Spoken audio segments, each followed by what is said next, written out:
Hello दोस्तों। Indian polity की हमारी सीरीज़ में आज हम लोग बात करते हैं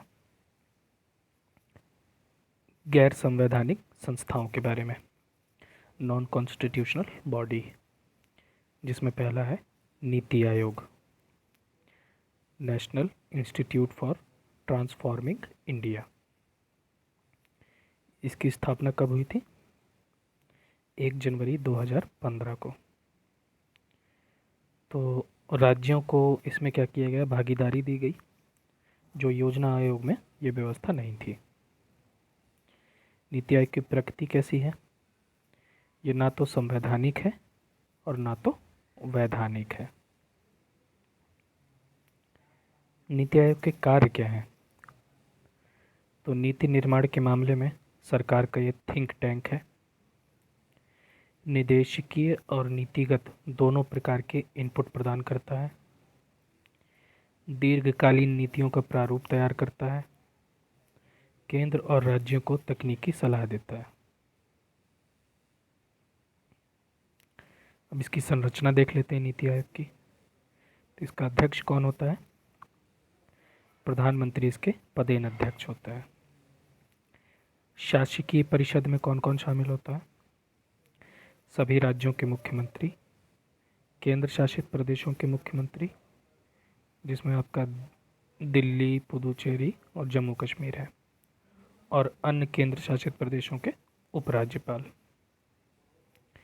क्षेत्रीय परिषदों में तो इनका गठन एक या एक से अधिक राज्यों के विशेष मुद्दों के समाधान के लिए किया जाता है, जो क्षेत्रीय परिषदें होती हैं। इसका समायोजन प्रधानमंत्री करता है तथा मुख्यमंत्री और उपराज्यपाल इसमें शामिल होते हैं। नीति आयोग में विशिष्ट आमंत्रित सदस्य कौन होता है? कौन नामित करता है? प्रधानमंत्री। नीति आयोग का उपाध्यक्ष तो पीएम द्वारा नियुक्त किया जाता है, उसे कैबिनेट मंत्री का दर्जा प्राप्त होता है। पूर्णकालिक सदस्य, उसको किसका दर्जा मिलता है? राज्य मंत्री का। अंशकालिक सदस्य इसमें अधिकतम कितने हो सकते हैं? 2। ये किसी विश्वविद्यालय, शोध संस्थान आदि से आते हैं और पदेन सदस्य के रूप में काम करते हैं। पदेन सदस्य जो होते हैं वो पीएम द्वारा नियुक्त किए जाते हैं। केंद्रीय मंत्रिपरिषद के अधिकतम 4 सदस्य इसमें हो सकते हैं। इसका सीईओ जो मुख्य कार्यपालक अधिकारी होता है, तो निश्चित कार्यकाल के लिए पीएम द्वारा नियुक्त किया जाता है, और इसे किस चीज़ का दर्जा होता है? केंद्रीय सचिव का दर्जा प्राप्त होता है।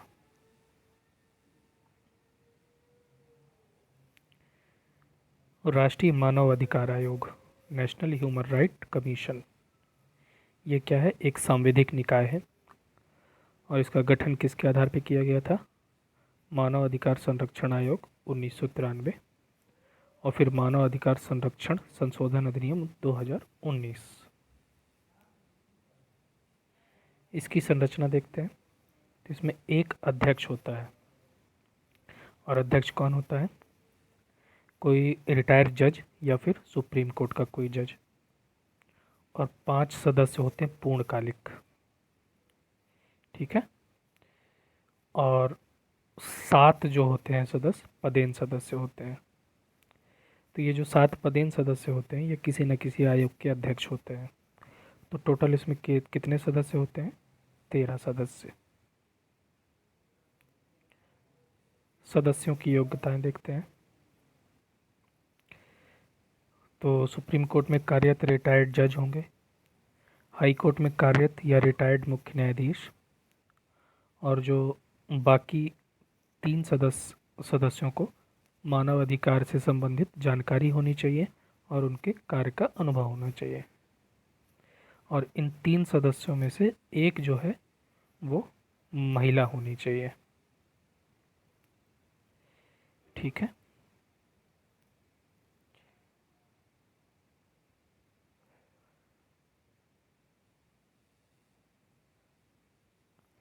अध्यक्ष व सदस्यों की नियुक्ति देख लेते हैं। कौन करता है? राष्ट्रपति। प्रधानमंत्री की अध्यक्षता में गठित 6 सदस्यीय समिति की सिफारिश पर। कौन कौन होता है उस 6 सदस्यीय समिति में? पीएम और गृह मंत्री, लोकसभा अध्यक्ष और राज्यसभा के उपसभापति, और दोनों सदनों के विपक्षी दल के नेता। इस आयोग में अध्यक्ष और सदस्यों का कार्यकाल कितना होता है? 3 वर्ष का या फिर 70 वर्ष की आयु तक। ये लोग पुनः नियुक्ति के लिए पात्र होते हैं, लेकिन किसी अन्य पद पर नियुक्त नहीं हो सकते। और इसके सदस्यों को हटाने की प्रक्रिया क्या है? सेम यूपीएससी की तरह। आयोग के कार्य क्या है? मानवाधिकार के उल्लंघन की जांच करना, न्यायालय में लंबित पड़े मानवाधिकार के मामलों में हस्तक्षेप करना और जेलों का निरीक्षण करना। आयोग का मुख्यालय कहाँ पे है? दिल्ली में। इसके पास ये अधिकार है कि ये अन्य स्थानों पर अपने कार्यालय खोल सकता है। आयोग के पास सिविल न्यायालय के समान अधिकार होते हैं।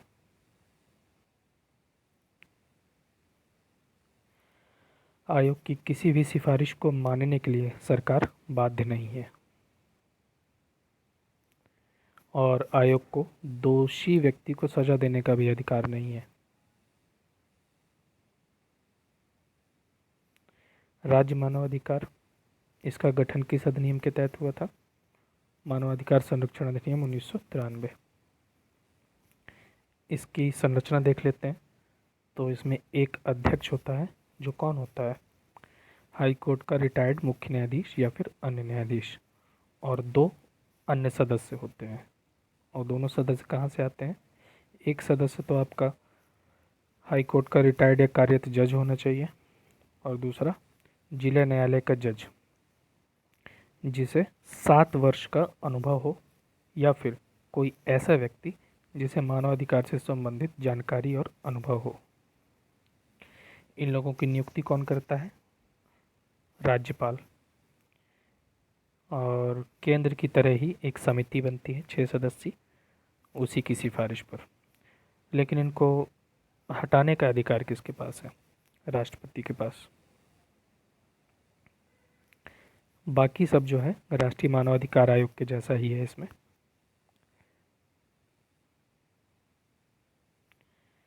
केंद्रीय सूचना आयोग, सेंट्रल इंफॉर्मेशन कमीशन, इसकी स्थापना कब हुई थी? 2005 में, सूचना का अधिकार अधिनियम 2005 के तहत। इसकी संरचना देखते हैं। इसमें एक मुख्य सूचना आयुक्त होता है और 6 अन्य सदस्य होते हैं। और इन लोगों की नियुक्ति कौन करता है? राष्ट्रपति। इसके लिए भी एक समिति बनती है उसी की सिफारिश पर। और समिति में कौन कौन होता है? पीएम के द्वारा मनोनीत एक कैबिनेट मंत्री और लोकसभा में विपक्ष का नेता। इन लोगों की योग्यता क्या होती है? तो सार्वजनिक जीवन का पर्याप्त अनुभव होना चाहिए और संसद या विधानमंडल का सदस्य नहीं होना चाहिए। इन लोगों का कार्यकाल कितना होता है? 5 साल या 65 वर्ष की आयु तक। तो ये व्यवस्था जो है 2005 के अधिनियम में थी, लेकिन फिर 2019 में संशोधन किया गया और इसे बदला गया। तो अब क्या है? केवल 65 वर्ष की आयु तक है। 5 वर्ष की व्यवस्था समाप्त कर दी गई है और ये लोग पुनर्नियुक्ति के पात्र नहीं होते। हटाने की प्रक्रिया क्या है? वही यूपीएससी और नेशनल ह्यूमन राइट कमीशन की तरह। कार्य क्या होते हैं आयोग के? जन सूचना अधिकारी के द्वारा सूचना न देने पर मामले की जांच करना। अगर किसी विभाग में जन सूचना अधिकारी ना हो तो इस मामले की जांच करना। गलत सूचना देने पर कार्यवाही करना। जांच के समय दीवानी न्यायालय की शक्ति प्राप्त होती है इसको, और यह अर्थदंड भी लगा सकता है। आयोग अपनी रिपोर्ट किसे प्रस्तुत करता है? तो प्रतिवर्ष अपनी रिपोर्ट सरकार को भेजता है, जिसे संसद के पटल पर रखवाया जाता है।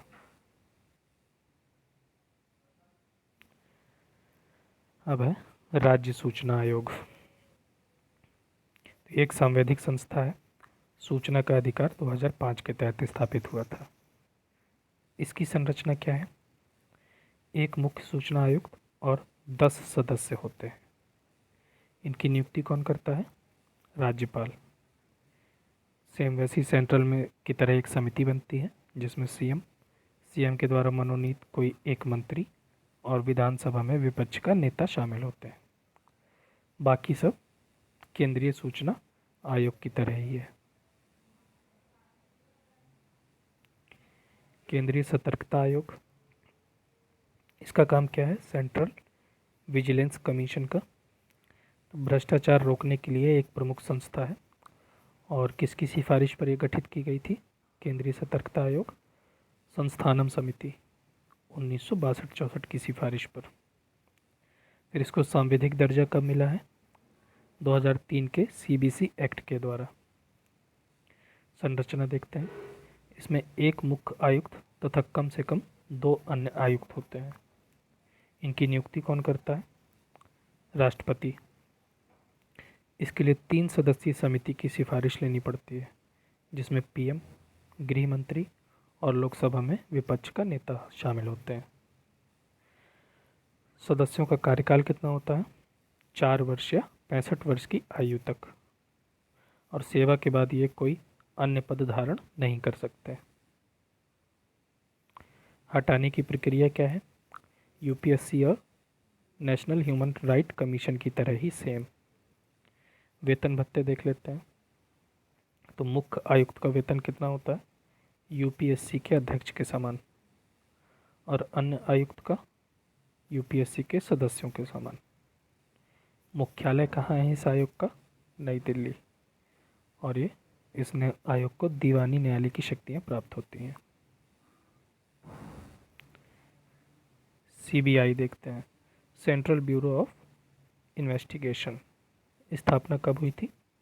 1963 में, गृह मंत्रालय के एक संकल्प के द्वारा। ये एक सांविधिक संस्था नहीं है।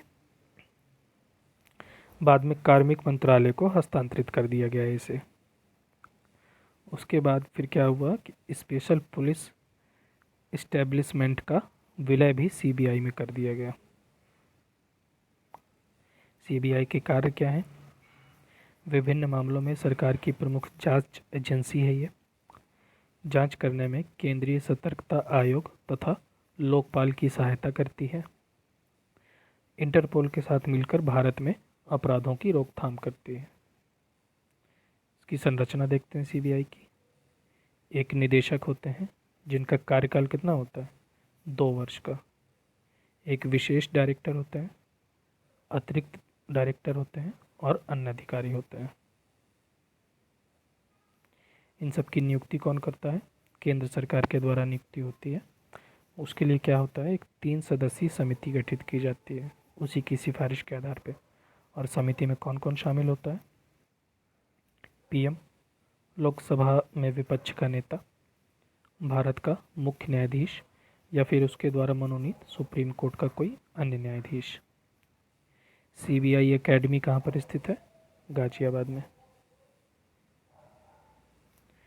लोकपाल एवं लोकायुक्त। तो लोकतंत्र की सफलता तथा सामाजिक आर्थिक विकास की प्राप्ति नागरिकों की शिकायतों के त्वरित निवारण पर निर्भर करती है। इसलिए दुनिया के विभिन्न देशों में इन शिकायतों के निवारण के लिए निम्नलिखित प्रणाली अपनाई गई है। एक है ओमबड्स प्रणाली। ये सबसे पुरानी है, जिसे भारत में क्या कहते हैं? लोकपाल। फिर प्रशासनिक न्याय प्रणाली और प्रोक्यूरेटर प्रणाली। ओमबड्समैन जिसे लोकपाल कहते हैं, इसकी सर्वप्रथम शुरुआत कहाँ से हुई थी? स्वीडन से। यहाँ पर इसे 4 साल के लिए नियुक्त किया जाता था और संसद के द्वारा ही इसको हटाया जाता था। लेकिन इसे संसदीय ओमबड्स भी कहा जाता है, इसीलिए इसे संसदीय ओमबड्स भी कहा जाता है। भारत में लोकपाल देखते हैं तो सर्वप्रथम सिफारिश कब हुई थी लोकपाल की? भारतीय प्रशासनिक सुधार आयोग 1966 से 70 तक के में। केंद्र में लोकपाल और राज्य में लोकायुक्त की नियुक्ति की गई इसी के तहत। लेकिन न्यूजीलैंड की तरह न्यायालयों को इसके दायरे से बाहर रखा गया है।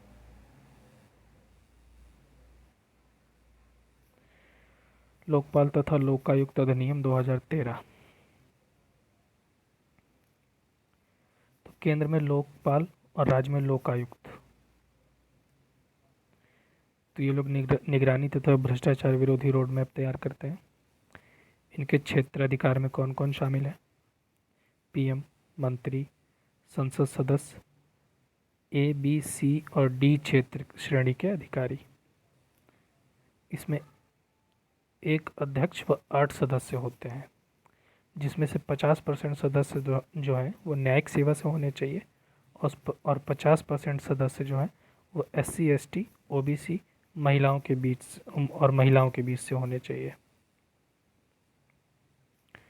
लोकपाल के दायरे में आने वाली संस्थाएं: ऐसी संस्थाएं जिनमें सरकार का पैसा लगा हो, विदेशों से 10 लाख रुपए प्रति वर्ष से अधिक दान प्राप्त करने वाली संस्थाएं ये शामिल होती हैं।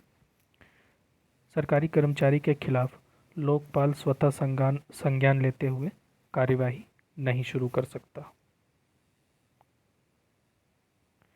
राज्य स्तर पर लोकायुक्त, तो 2013 से पहले कई सारे राज्य लोकायुक्त का गठन कर चुके थे।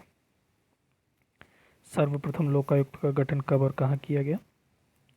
महाराष्ट्र में 1971। सर्वप्रथम लोकायुक्त अधिनियम लागू करने वाला राज्य उड़ीसा, 1970। फिर 1983 में लागू हो गया था। सभी राज्यों में लोकायुक्त का ढांचा समान नहीं है। इनकी नियुक्ति कौन करता है राज्य में? राज्यपाल। ठीक है, उसके लिए भी एक समिति बनती है जिसमें हाई कोर्ट के मुख्य न्यायाधीश, विधानसभा में विपक्ष के नेता, इनसे परामर्श लेना पड़ता है। लोकायुक्त का कार्यकाल कितना होता है? 5 वर्ष या 65 वर्ष की आयु तक, और ये पुनर्नियुक्ति के लिए पात्र नहीं होते। और इनकी सिफारिशें कैसी होती हैं? सलाहकारी।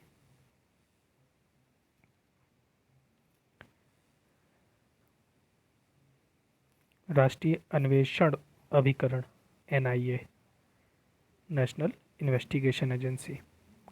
तो NIA एक्ट 2008 के तहत 2009 में इसकी स्थापना हुई थी। इसका मुख्यालय कहाँ पे है? दिल्ली में। ये काम क्या करता है? मुख्यतः आतंकवाद को रोकने के लिए काम करती है ये संस्था।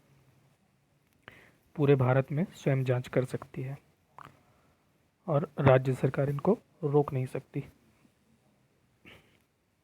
NIA के निदेशक की नियुक्ति कौन करता है? केंद्र सरकार के द्वारा होती है। NIA के कार्य क्या हैं? तो NIA में शामिल सभी कार्यों की जांच करना, अभियोजन चलाना। फिर 2009 में क्षेत्राधिकार को बढ़ा दिया गया इसके। अब ये और कौन से काम करता है? मानव तस्करी, नकली मुद्रा, हथियार, साइबर क्राइम, इन सब आदि को भी इसमें शामिल कर लिया गया। देश के बाहर विदेशों में भी ये जांच कर सकती है। राष्ट्रीय आपदा प्रबंधन प्राधिकरण, NDMA, national disaster management authority. किस एक्ट के तहत इसकी स्थापना हुई थी? NDMA act 2005। फिर 2006 में इसको सांविधिक दर्जा मिल गया। इसके पहले केवल 3 चीज़ों को जो है इसके पहले केवल 3 चीज़ों को आपदा माना जाता था: बाढ़, सूखा और हिंदू मुस्लिम दंगे। लेकिन अब तो काफ़ी कुछ शामिल कर दिया गया। फिर NDMA एक्ट 2005 के तहत आपदा के दायरे को बढ़ा दिया गया तथा 3 चरणों में इसका प्रबंधन करने की बात कही गई: आपदा के पूर्व, आपदा के दौरान, आपदा के बाद। जो NDMA है तो उसके तहत जो है NIDM, national institute for disaster management, इसका काम क्या है? इसका काम रिसर्च करना और ट्रेनिंग देना है। और उसके दूसरा भाग है NDRF, national disaster response force. इसमें सभी सशस्त्र बल CRPF से लोगों को भी भर्ती किया जाता है। संरचना देख लेते हैं NDMA की। इसमें एक अध्यक्ष होता है और अधिकतम 9 सदस्य हो सकते हैं। ठीक, अध्यक्ष जो है प्रधानमंत्री इसके पदेन अध्यक्ष होते हैं NDMA के। और सदस्य जो होते हैं अध्यक्ष द्वारा नामित किए जाते हैं और इनको राज्य मंत्री का दर्जा होता है। उपाध्यक्ष कौन होता है? सदस्यों में से ही किसी एक को उपाध्यक्ष बना दिया जाता है। इसके पास कैबिनेट मंत्री के समान दर्जा होता है। इंडिया में अपनी रिपोर्ट किसको देता है? केंद्र सरकार को। इंडिया में के कार्य क्या है?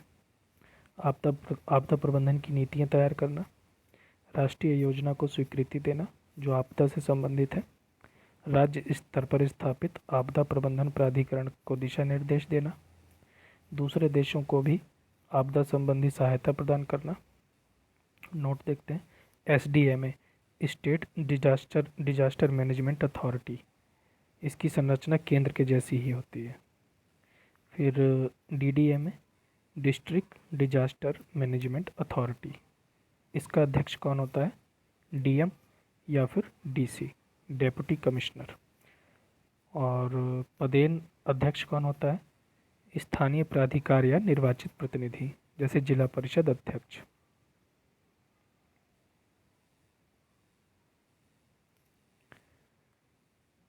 सहकारी समितियां देखते हैं, कोऑपरेटिव सोसाइटी। तो मूल संविधान में सहकारी समितियों का प्रावधान नहीं था। इसके लिए फिर 97वां संविधान संशोधन 2011 किया गया। ठीक है, और इसके तहत क्या किया गया है? सहकारी समितियों को संवैधानिक दर्जा दिया गया है। ठीक है, एक समान उद्देश्य के लिए जब आपसी सहयोग से काम किया जाता है तो वही सहकारी समितियां हैं। सहकारी समिति बनाने का अधिकार मौलिक अधिकार है, आर्टिकल 19। नीति निर्देशक तत्व में कहाँ पे है सहकारी समिति? 43B में।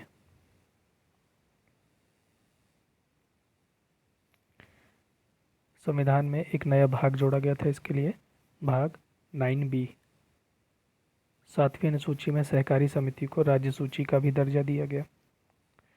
संरचना क्या होती है? सदस्यों से संबंधित निकाय राज्य विधानमंडल बनाती है। ठीक है, निदेशकों की अधिकतम संख्या कितनी हो सकती है? 21। निदेशकों का कार्यकाल कितना होता है? 5 वर्ष। भारतीय राष्ट्रीय सहकारी संघ NCUI, तो सहकारी आंदोलन का प्रतिनिधित्व करने वाली शीर्ष संस्था है ये। इसकी स्थापना 1929 में की गई थी तथा 1961 में इसका पुनर्गठन किया गया। भारत में सहकारिता के समक्ष चुनौतियां क्या हैं? सरकारी हस्तक्षेप और राजनीतिकरण, क्षेत्रीय असंतुलन, आर्थिक गतिविधियों का अभाव और अपर्याप्त मानव संसाधन। राजभाषा, ऑफिशियल लैंग्वेज, भाग 18 में है, अनुच्छेद 343 से लेकर 351 तक। इसमें क्या है? 4 शीर्षक में इसको विभाजित किया गया है। संघ की भाषा, क्षेत्रीय भाषा, न्यायपालिका की भाषा और अन्य विशेष निर्देशों की भाषा। संघ की भाषा के बारे में देखते हैं, तो हिंदी देवनागरी लिपि, लेकिन आधिकारिक रूप से प्रयोग की जाने वाली संख्याओं का रूप अंतर्राष्ट्रीय होगा, मतलब ना कि देवनागरी। कहने का मतलब कि जो संघ की भाषा है वैसे तो हिंदी है देवनागरी, लेकिन आधिकारिक रूप से प्रयोग की जाने वाली जो भाषा है उसका रूप जो है अंतर्राष्ट्रीय होगा, जैसे इंग्लिश, ना कि देवनागरी होगा। संविधान के प्रारंभ होने के 15 वर्ष बाद तक 1950 से 1965 तक अंग्रेजी का प्रयोग होता रहेगा, ये व्यवस्था की गई थी। फिर 1965 के बाद अगर संघ चाहता है तो अंग्रेजी का प्रयोग करे या ना करे, उसके ऊपर डिपेंड करता है। राजभाषा आयोग, तो संविधान लागू होने के 5 वर्ष बाद तथा उसके बाद प्रत्येक 10 वर्ष बाद राष्ट्रपति राजभाषा आयोग का गठन करेगा। प्रथम राजभाषा आयोग कब बना था? 1955 में, जिसके अध्यक्ष कौन थे? BG खेर। फिर 1956 में इसने अपनी रिपोर्ट प्रस्तुत कर दी। रिपोर्ट की जांच के लिए गोविंद वल्लभ पंत की अध्यक्षता में एक संसदीय समिति बनाई गई थी। 1960 में दूसरा राजभाषा आयोग का गठन होना था, लेकिन राष्ट्रपति ने नहीं किया। ठीक है, किया ही नहीं। जिस कारण संसद ने राजभाषा अधिनियम 1963 पारित कर दिया। संसद में हिंदी के साथ साथ अंग्रेजी के प्रयोग को जारी रखने की बात कही गई और कब तक के लिए जारी रखा जाएगा इसकी कोई समय सीमा नहीं बताई गई। क्षेत्रीय भाषा, तो संविधान में राज्यों के लिए कोई विशेष भाषा का प्रावधान तो था नहीं, इसीलिए इसमें ये कहा गया कि राज्य की विधायिका अपने लिए एक या एक से अधिक भाषा अथवा हिंदी का चुनाव कर सकती है और जब तक ये ना हो तब तक उस राज्य की आधिकारिक भाषा अंग्रेजी रहेगी। इसमें यह जरूरी नहीं है कि 8वीं अनुसूची में 22 भाषाओं में से ही इसका चुनाव किया जाए। न्यायपालिका की भाषा, तो इसमें कहा गया था कि जब तक संसद इसके लिए कोई प्रावधान नहीं कर दे तब तक न्यायपालिका की भाषा अंग्रेजी रहेगी। तब से अभी तक अंग्रेजी ही है, संसद ने कोई प्रावधान किया ही नहीं है। विशेष निर्देश की भाषा, तो भाषाई अल्पसंख्यक के बच्चों को प्राथमिक शिक्षा उनकी मातृभाषा में दी जाएगी। किस आर्टिकल में कहा गया था? 350A में। भाषाई अल्पसंख्यकों के लिए विशेष अधिकारी की नियुक्ति की जाएगी 350B में। शास्त्रीय भाषा का दर्जा किसे दिया गया? 2004 में ये नया वर्ग बनाया गया और अब तक कुल 6 भाषाओं को शास्त्रीय भाषा का दर्जा दिया जा चुका है। ठीक, कब दिया जाता है शास्त्रीय भाषा का दर्जा? कि उस भाषा का कोई पौराणिक महत्व होना चाहिए। ठीक, तो ये उत्कृष्टता केंद्र स्थापित करने में वित्तीय सहायता दी जाएगी इनको। तो ये जो 6 भाषाएं हैं कौन कौन सी हैं? तमिल, संस्कृत, तेलुगु, कन्नड़, मलयालम, उड़िया। तमिल को 2004 में, संस्कृत को 2005 में, तेलुगु को 2008 में, कन्नड़ को 2008 में, मलयालम को 2013 में, उड़िया को 2014 में।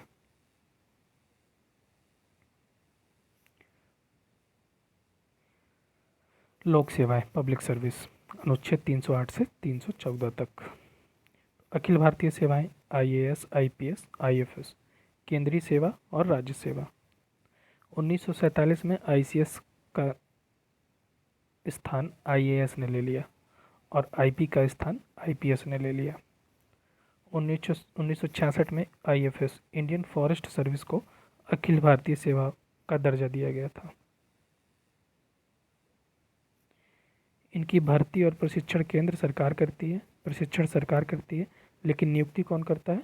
राज्य सरकार देती है। वेतन वो पेंशन कौन देता है? राज्य देती है। इनके ऊपर केंद्र और राज्य दोनों का नियंत्रण होता है। अनुशासनात्मक कार्यवाही केवल केंद्र सरकार कर सकती है इनके ऊपर। भारत में अखिल भारतीय सेवाओं का जनक किसे माना जाता है? वल्लभ भाई पटेल को।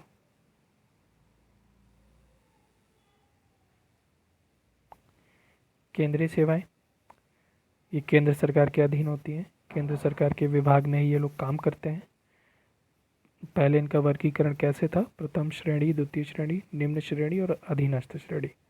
बाद में निम्न श्रेणी और अधीनस्थ श्रेणी, इन दोनों का नाम बदलकर तृतीय श्रेणी कर दिया गया और चतुर्थ श्रेणी कर दिया गया। 1974 में इनका फिर नाम बदला गया, फिर ABCD कर दिया गया। राज्य सेवाएं, ये राज्य सरकार के अधीन होती हैं। अनुच्छेद 309, संसद और विधानमंडल लोक सेवाओं के लिए नियम बना सकती हैं। 310, लोक सेवक राष्ट्रपति के प्रसाद पर्यंत पद धारण करते हैं और उसी तरह से राज्य में वो राज्यपाल के प्रसाद पर्यंत पद धारण करते हैं। अनुच्छेद 311, प्रसाद पर्यंत सिद्धांत पर 2 प्रतिबंध लगाए गए हैं कि लोक सेवक को उसका अधीनस्थ अधिकारी जो उसके द्वारा नियुक्त किया गया होगा वो बर्खास्त नहीं कर सकता। लोक सेवक को ऐसी जांच के उपरांत ही हटाया जा सकता है जिसमें उस पर लगाए गए आरोपों की सूचना उसको दी जाएगी तथा उसको सुनवाई का भी अधिकार दिया जाएगा। 312 क्या है? अखिल भारतीय सेवाओं से संबंधित राज्यसभा के विशेष अधिकार 2/3 बहुमत से। तो राजनीतिक दल, 4 प्रकार के राजनीतिक दल होते हैं। कौन कौन से? प्रतिक्रियावादी, जो पुरानी व्यवस्था को लाना चाहते हो। रूढ़िवादी, जो यथास्थिति पर विश्वास करते हो। उदारवादी, जो परिवर्तन को स्वीकार करते हो। और सुधारवादी, जो विद्यमान व्यवस्था को हटाकर अपनी व्यवस्था को लाना चाहते हो। ठीक है, तो ये जो प्रतिक्रियावादी और रूढ़िवादी है, इसको ये राइट विंग है, राइट विंग बोलते हैं इन लोगों को। और ये जो सुधारवादी हैं इनको लेफ्ट विंग बोलते हैं, वाम दल और दक्षिणपंथी। जो संवैधानिक संस्थाओं के सदस्यों का कार्यकाल देखते हैं। निर्वाचन आयोग का 6 वर्ष या 65 वर्ष, यूपीएससी में 6 वर्ष या 65 वर्ष, स्टेट पीसीएस में 6 वर्ष या 62 वर्ष। गैर संवैधानिक संस्थाओं के सदस्यों का कार्यकाल देखते हैं। एनएचआरसी और एचएसआरसी में 3 वर्ष या 70 वर्ष। केंद्रीय सूचना आयोग और राज्य सूचना आयोग में केवल 65 वर्ष की आयु तक। केंद्रीय सतर्कता आयोग में 4 वर्ष या 65 वर्ष और सीबीआई में 2 वर्ष। इसी के साथ हमारा ये टॉपिक समाप्त होता है। Thank you.